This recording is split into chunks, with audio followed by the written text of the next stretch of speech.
Congratulations. Thank you.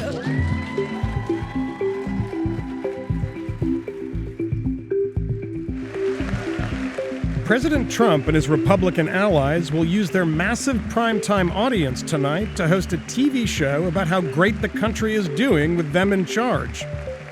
And the Democrats will try to counter all the Republican applause lines with their own narrative. Representative Joe Kennedy III, scion of the party's oldest political dynasty, will deliver the official Democratic response.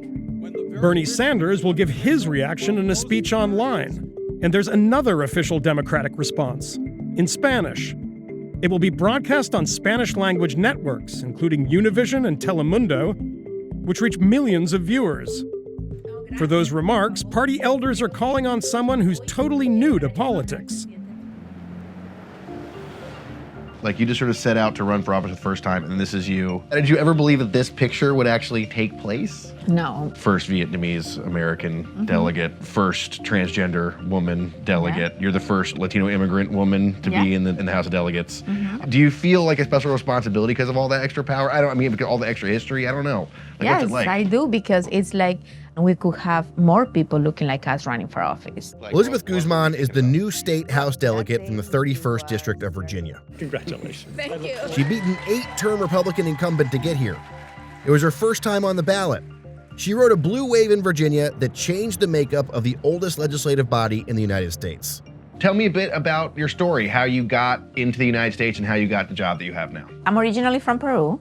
At the beginning, like many immigrants, I juggled 3 jobs just to be able to afford a 1-bedroom apartment. And now I have 2 master's degrees, and I work for a local government here in Virginia.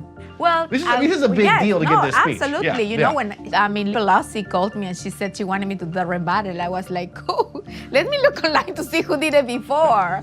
And I came across Marco Rubio's when he stopped and had a sip of water, and I'm like, oh no, I'm not doing that, Suck it up. Guzman is a political outsider in ways that go beyond her background. She was a Bernie delegate. She's not rich.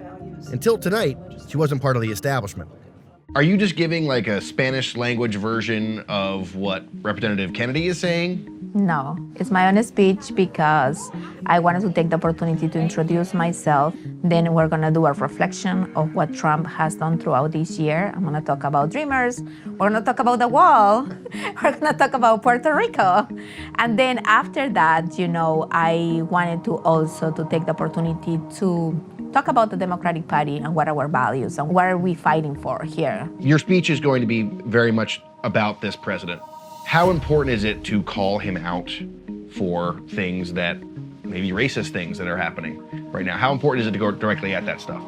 It's very important because if we don't say anything, that means that we are enabling him to continue with that behavior. We have to speak up. This country was the country of immigrants. So why are we gonna change our country after 238 years? Just because we have a president that is racist? Right now, Democrats are struggling over how to talk immigration. There's not a black dream or a Latino dream or an Asian dream. There's one dream in this country, and that is the American dream. They took a hardline approach during the shutdown, but their resolve only lasted 72 hours. Tonight, they're trying the emotional approach, bringing undocumented immigrants as guests to the State of the Union. They're hoping to show their faces when the national audience for politics is the largest. But after the speech, the other official Democratic response tonight will be by a white dude. There are those people who say that Democrats are talking about immigration too much, that this is like a dangerous thing because it might cause white voters to be turned off. And I wonder what you think about that. Well, that's my role tonight. My role is to educate white voters on what is the immigration story, because we always hear a white person talking about immigration, but we never hear an immigrant talking about immigration. And I think that's why my speech is gonna be so powerful. Latinos, we are the largest minority in this country, and if we all get out and vote, we can decide who the next president is going to be. We can decide the composition of the House of Representatives in 2018, and that's my goal.